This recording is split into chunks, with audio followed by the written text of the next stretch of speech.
স্বাভাবিক প্রশ্নটা হচ্ছে প্রতিবেশী তো আসলে কোনোভাবে বদলানো যায় না, ফলে ভারতের যেরকম আমাদেরকে দরকার আমাদেরও দরকার, বিশাল স্থল সীমা আমাদের। ফলে এই টানাপোড়েনটা আসলে কাটানোর জন্য আপনাদের চিন্তা ভাবনাটা কি? না, আমরা তো চাই যে তাদের সাথে আমাদের সম্পর্কটা ভালো হোক, কেননা সত্যিকার অর্থে ইন্ডিয়া, আপনি জানেন যে ওদের ইকোনমিক গ্রোথ হচ্ছে, খুব ভালো গ্রোথ হচ্ছে। তার গ্রোথ যদি ভালো হয় সেটার তো সত্যিকার অর্থে উপচে পড়া না, সেই জিনিসটা সবাইকে হেল্প করে, পুরো সাউথ এশিয়ার সবাই।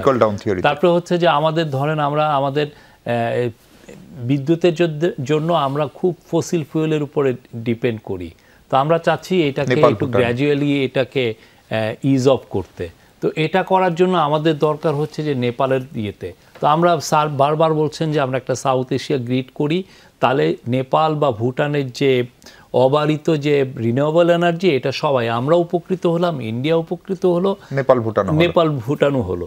তো এই কথাগুলো কিন্তু বারবার বলছি। তারপরে সার্কের কথা বলছেন, সার্ক করলে যেটা লাভ হয় সেটা হচ্ছে যে এক ধরনের আস্থার পরিবেশটা তৈরি হয়, এক ধরনের যে টেনশনের যে জায়গা, হ্যাঁ, বা ইন্ডিয়া বলতে পারে যে না পাকিস্তানের সাথে আমি, ইন্ডিয়ার সাথে পাকিস্তানের যে সিকিউরিটি এক্সপেক্ট যেটা, সেই রিলেশনটিকে আমরা আর এখানে আনলাম না, অন্য আলাপগুলো তো হয়।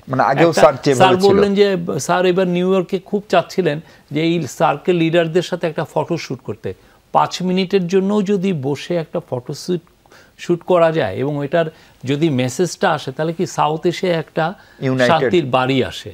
তো এই জিনিসগুলো কিন্তু আমরা করছি, করার পরেও তারপরে যেটা দেখছি যে অ্যামাউন্ট অফ মিস ইনফরমেশন, এটা আনবিলিভেবল। এটা আপনি বলছেন এই জিনিসটাকে আপনি পুরোটা মনে হচ্ছে যে খুবই ওয়েল অর্কেস্ট্রেটেড, প্রচুর টাকা ঢালা হচ্ছে। আমরা এই ইয়ের ক্ষেত্রে, যেটা চিটাগাংয়ের ক্ষেত্রে, আমরা সাথে সাথে লিজ দিয়ে দিয়েছি, এই যে এই পণ্য আনছে। আপনি জানেন পণ্য খালাস না করা পর্যন্ত আমরা বলতে পারি না, ফলে আমাদের যেটা হয়েছে যে একটা দিন দেরি হয়েছে।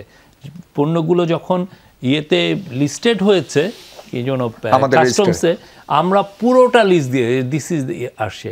আমরা দেখিয়েছি যে এটা জেবেল আলীর থেকে এসে করাচিতে এসছে, করাচির থেকে সে পণ্য নিয়ে আমাদের এখানে আসার পরে গেছে ইন্দোনেশিয়ার একটা পোর্ট, সেটা পরে যে মালয়েশিয়ার পোর্ট ক্লায়নে, আমরা সব দিয়ে দিয়েছি।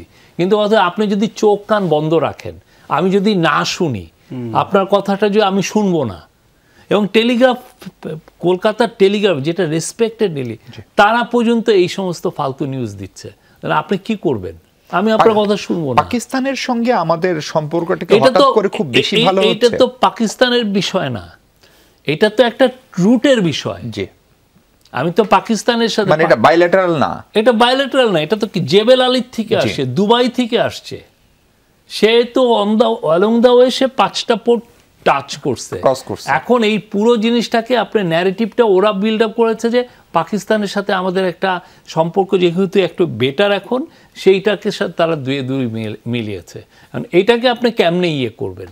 এটাকে এখন গ্লোবালি আপনি বলবেন যে এইটাকে ইয়ে করো, আর সে এত বড় এবং তার ওয়েস্টার্ন সোসাইটিতে তার যে ইম্প্যাক্ট, তা এটার সাথে আমরা সত্যিকার অর্থে আমরা মানে I don't know how you gonna fight একদম অল্প কথা